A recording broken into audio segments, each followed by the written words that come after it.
Chris Jones hinted he might hold out. He tweeted, "Or I won't play.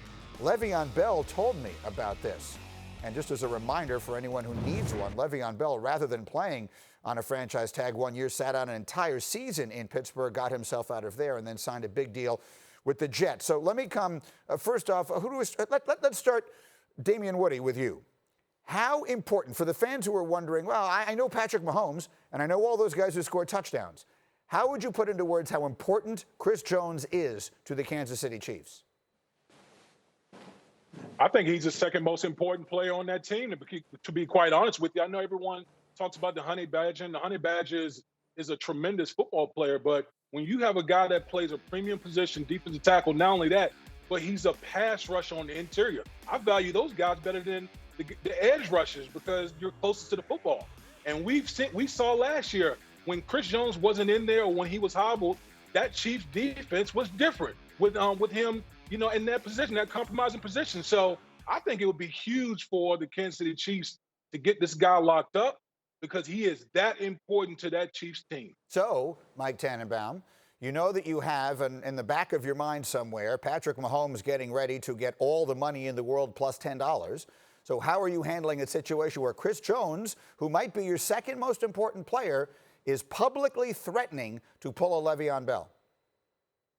They're really on two different timetables and tracks. So with Mahomes, again, the verb is allocating.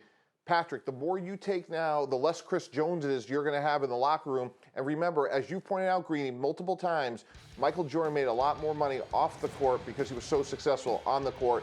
And Patrick, the more you invest and take less money now, you're going to win on the field and be richly rewarded off the field. So let's get your deal done. Let's leave a lot on the table for your teammates. And as it relates to Chris Jones, I agree with D. Wood, which is you got to get this player signed. Last year, the Chiefs gave up 40 points 4 times.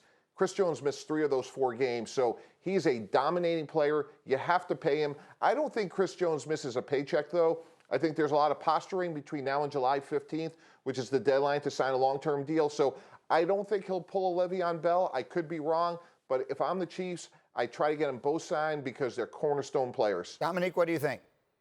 Yeah, I mean, you know how much I hate the idea of trying to argue that a quarterback should take less money. Like, Patrick Mahomes did his job better than anyone we have ever seen, so you need to pay him as much as you can pay him. Stop nickel and diming him, and maybe the GM should continue to do a good job and find players that can play for a lower value and draft well. That would be my argument there. But the Chris Jones point is, I think we all agree, he's this important to the defense. I got some numbers that I'd love to throw out there. With him on the field last year, QBRs of the opposing quarterbacks was 32, which is worse than Mason Rudolph. With him on the field last year, the QBRs were 32, which is worse than Mason Rudolph. With him off the field, the QBRs were 62, which is better than Carson Wentz. So that guy has impact on the field. They need to pay him and keep him around. Okay. And don't take money from Carson Wentz. Find some other way to do your job better. Not Carson Wentz. hear you. Don't take money from Patrick Mahomes. Find some other way to do your job better. All right, let me stop you and finally win this argument against you once and for all.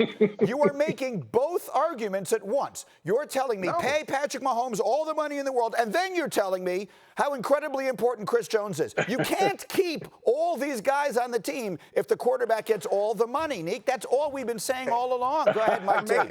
You're making a false decision. You can keep these guys on the team if you give them long-term contracts, spread out their signing bonus. You can allocate the money properly. It's not a decision that you have to make. No one's saying pick Chris Jones or Patrick Mahomes. You pick Chris Jones and Patrick Mahomes, then you draft well and find guys on rookie deals that can play well going forward. Don't take the money from Patrick Mahomes in order to make the defense better. But Tyreek Hill wants money. More than anything. Kelsey wants money, and Hill wants money. And they all deserve it. Every single one of them deserves it. That's the point. You can't just say, and then go draft 3 guys who do what those guys do. Those 3 guys aren't in the draft in the 5th round every single year. Oh, I agree, but you need to find ways to make the money work. We can sit down after this and go over a spreadsheet, and I can show you how they can make the money work in the salary cap. It's not impossible to keep those guys. There are people that you're going to have to move on from, but the most impactful player on your defense is not the one, Mike. Like, maybe you move on from Sammy Watkins. Maybe you move on from somebody else because you found Mecole Hardman who could suitably fit that position. But you don't move on from one of the only interior pass rushers in the whole NFL that changes the quarterback from Carson Wentz Go ahead, to Mike. Mason Rudolph. I hear you. Tannenbaum, go. Hey, Neek, wait. Nick, one thing I could tell you is our fellow Get Up teammate, Damian Woody, has said a lot of things to me over the years, but when we were signing him as a free agent from the Detroit Lions a couple years ago, the word discount never came out of Damian's or his agent's mouth. I can assure you that. You damn right. Good player. You are damn right. You see this? And You because see of this that, back here? Mike T paid for this back here. Yeah, exactly. Just take a good look at the Roman palace in which Damian Woody lives.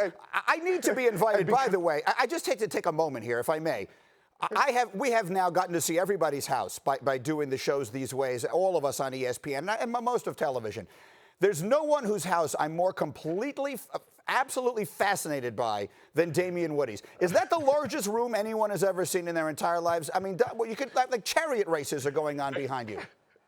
Hey, Greeny, I know how expensive it is. I'm going to have to give you a tour. Yeah. I'm going to give you a tour, Greeny, one of these days. I'm going to need a tour. I mean, I'm going to require a tour guide. But anyway, to go back to the point you were making, Mike, which is a good one, is that all of the players, when you're good, want their money. And the one guy who can afford to take a little less, Neek, and I'm just saying a little, I'm not suggesting he should play for the league minimum, but a little less because he's going to make it up 10 times over on the other side is the quarterback.